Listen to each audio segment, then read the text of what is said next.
Hello guys, Greg back with another video. So today I'm doing a review of a new Tom Ford fragrance, and this one is called Eau de Soleil Blanc. Before we get into the video, as always, a quick watch of the day. Today I'm wearing a Rolex Submariner.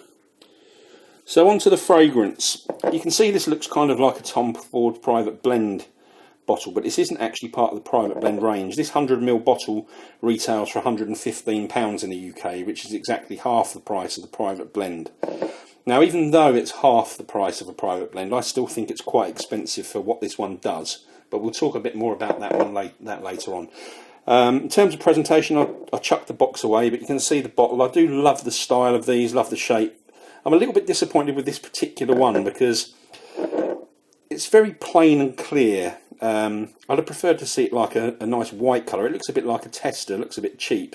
Obviously, that's just a personal opinion, probably me just being picky. And it's got this really rough feel. I'm not sure if you can hear that, and it gives the same feeling as if somebody runs their hands down or nails down a blackboard. But as I say, I'm probably just being picky with that, but I'm not a massive fan of this particular bottle. Eau de Soleil Blanc doesn't really translate exactly into English, but my understanding of it is that it means white sun on the water, and that's referring to the sun and the sky reflecting off of the ocean. I'm sure somebody will probably correct me on that and say what it really means, but that's what I think it means. And the fragrance is a fresher, lighter version of an existing private blend fragrance called Soleil Blanc. So this one's unisex. In my opinion, it's probably about 80% feminine. Now, I know we're not supposed to give genders to fragrances, but let's just say there's nothing really manly about this one. I guess if you talk about or think about suntan lotions, they don't really have a gender. And this does have a suntan lotion type of feel to it, so you probably say that it doesn't matter, but for me this isn't a suntan lotion, it's a fragrance, and honestly I'd have marketed this towards women, but again, just opinions. You guys may think differently about that. So this is a light, bright summer fragrance. There's tons of notes listed in here. I don't get a lot of the notes that are in here, but I'll tell you what I do get from it. One of the main things in here is coconut, and it features right away from the initial spray all the way through. It becomes more prominent the longer this is on your skin. At the top there's some very fresh citrus notes, mainly orange, but there's some lemon in there and some bergamot as well. The core of the fragrance, there's 3 separate floral elements to this.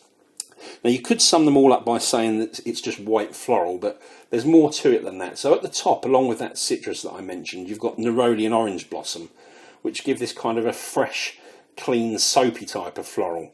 And then there's a distinctive jasmine element to this, and that is actually jasmine and ylang-ylang combined. And then you get a very prominent tuberose note. Now, if you're not sure what tuberose smells like, the best example, in my opinion, is Frederick Marle's Carnal Flower. And the tuberose in here does smell very similar to the tuberose in that fragrance. The fragrances themselves as a whole are a world apart. They're nothing alike, but just that tuberose note is quite similar in both. If you spray this on your arm, after about 15 minutes, you can get a real feel of the way that the floral elements are layered. I almost get a visual image of the florals lined up. You've got tuberose sitting behind that jasmine and ylang-ylang, but the tuberose is kind of bigger and leaning over and overpowering them. But they're very distinctive, different elements to that middle section of the fragrance. So to summarise what you're going to get from here, you're going to get citrus and coconut top. It develops into white florals. Tuberose is the main player. The coconut and the white florals remain right the way through, and then when you get into the base, you get some vanilla, and it's a really nice vanilla that really gives something extra to the fragrance, and then just a little hint of amber in there in the background. And as I said, there's loads of other notes in here. I just don't pick them up myself. You guys might, but this is just my take on what I get. Fragrance definitely has that suntan lotion feel that I mentioned. Now, I'm a massive fan of Creed's Virgin Island Water, which is a fragrance that will be suited for the same type of occasions and purposes as this one. But Virgin Island Water to me is 100% unisex. It doesn't have that white floral element, which takes this one in a little bit of a feminine direction. That's not a criticism of this, it's just that this one's not so much to my tastes. So talking about occasions, this is 100% a summer fragrance. It's one for sitting beside the pool, on the beach, on a really hot sunny day. Performance is pretty good for this type of fragrance. I think the tuberose that I spoke about gives this some body and some longevity. The fragrance sticks around all day on my skin. It's not a loud fragrance, probably about 2 hours where it's really noticeable, and then people are going to have to be quite close to you to appreciate it after that. Price, I mentioned at the beginning, this one is £115 for the 100ml bottle, so compared to Neroli Portofino, you know, it's half the price of that, but I still think £115 is quite a lot for a suntan lotion type of scent. You know, you can smell the quality, you know, and it's nicely presented, but it just doesn't justify being so much more expensive than designer fragrances that smell equally as good, in my opinion. So how do I rate Eau de Soleil Blanc? Well, to be honest, as you can probably tell, it's not really to my taste. It's not a bad fragrance at all, but the florals are too feminine for me. I think it's quite an expensive fragrance, as I've said. It's well made, but it's just not a winner for me. So I'm going to give Eau de Soleil Blanc a 6 out of 10. So there you go, guys. That's the end of another review. Thanks for watching.